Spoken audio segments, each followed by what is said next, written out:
My boxing family, what is good? This is another edition of that reclining chat. You know what I'm saying, man? Crazy busy day at work.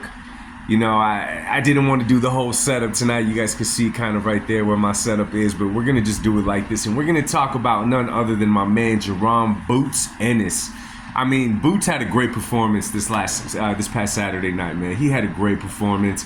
He got the stoppage win. Dude said no mas, pretty much, you know what I'm saying? So what is next for Boots? And the interesting thing about Boots is that Boots right now, you could say that he's in the prime of his career. What is he, like 32-0, 30 knockouts or something crazy like that? He's been staying fairly busy as of late, so that only works to his advantage.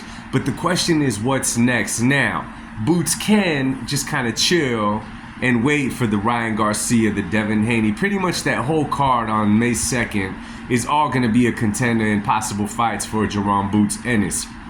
We already seen that Teofimo Lopez Sr. said that they would love to fight Boots. Obviously, they got a fight coming up May 2nd, so that's talking about into the distant future. But there's other names. I mean, we even got Errol Spence in that weight class, who I don't believe is going to stay in that weight class, but he's right there, 147 and 154. That's a possible fight for Boots, although it'd be dangerous for Spence at this part in his career because of the beating that he took from Terence Crawford. Then you got Virgil Ortiz, again in that 147 and 154 range. Actually, 147 is non-existent anymore for Virgil Ortiz. Health-wise, it's really bad for him because of whatever he suffers from or did suffer from or whatever. But that's another possible fight. So the doors are open all over the place now. I'm just hoping that Boots Ennis stays busy.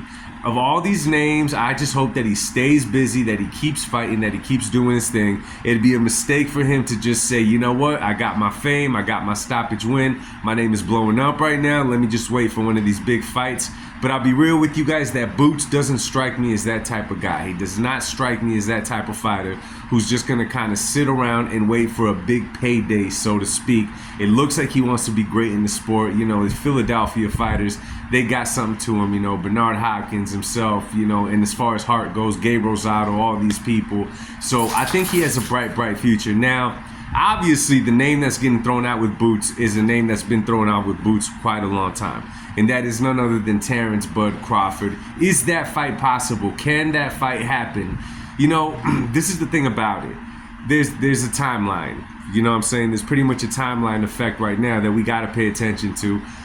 Bud got away with taking these long layoffs throughout his whole career because he's so talented, because he's so good. And, you know, obviously he stayed at 147 for a majority of that. However, this, in my opinion, because, you know, when we talk about the fight against him and Canelo coming up in September, when we were talking about that fight 2-3 months ago, September didn't seem so much into the future. It seemed like it was kind of around the corner because of how fast time goes. But now that we got a whole nother card happening, now that we got all these fights happening in the meantime, it really starts to set in our heads like, fellas, listen, the fight with Canelo is 5 months away. Being that inactive, going up that much weight for Bud, who knows how that's going to play out. But let me tell you guys, the more time passes, the more I'm just like, what is Bud doing? Why is he taking this route? Why isn't he taking it serious, it seems like? Because in my opinion, he should have taken a tune-up fight going into the fight with Canelo just to get used to the weight. What am I getting at? A fight with Boots Ennis is really unlikely now because you guys got to look at the timetable of things. I try to look at stuff like this off of patterns of fighters, how often they fight, events put together, recovering from other fights, and so forth. Now, if I'm not mistaken, Bud Crawford is going to be 38, 39 years old by the time he fights Canelo Alvarez, okay? Win, lose, draw, he's going to take punishment in that fight. He's going to take punishment in that fight, and guess what? At that age where Terence Crawford is now, you don't recover as quickly, okay? It's not like a Boots or someone a lot younger that you go in there, of course you're going to hurt because it's boxing, but you recover a lot faster when you're younger. I mean, that's just common sense. I mean, fellas, you know, late 30s and all that, when you take a fall off of a bicycle or hit the gym too hard, you know your recovery time, it takes a lot longer than when we were in our 20s. That's just common sense. It's just how it goes, right? So you got to figure, he fights Canelo in September. A fight with Boots, if it's even possible, will not be until maybe 6 months after that. So now you got to look at that timeline. And another thing, Terence Bud Crawford is slowly bulking up into 168 to fight Canelo. What does that tell me? Is that he's trying to put muscle on, he's trying to do it, all that. Okay, great. However, is he planning on staying at 168? Is he planning on staying at 160? I don't think so. This may be retirement for him. He's going to make a big bag off of this. We already know that. We know Canelo has fights lined up with Turkey. We don't know nothing about Terence Bud Crawford. At least I don't, or haven't heard anything about that. Seems like this is the fight that Jive Turkey wanted to make.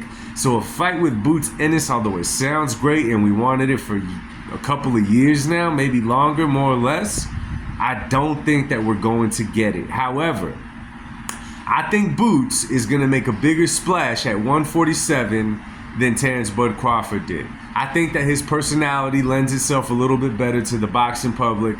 I think that he will fight more often than Terence Bud Crawford did.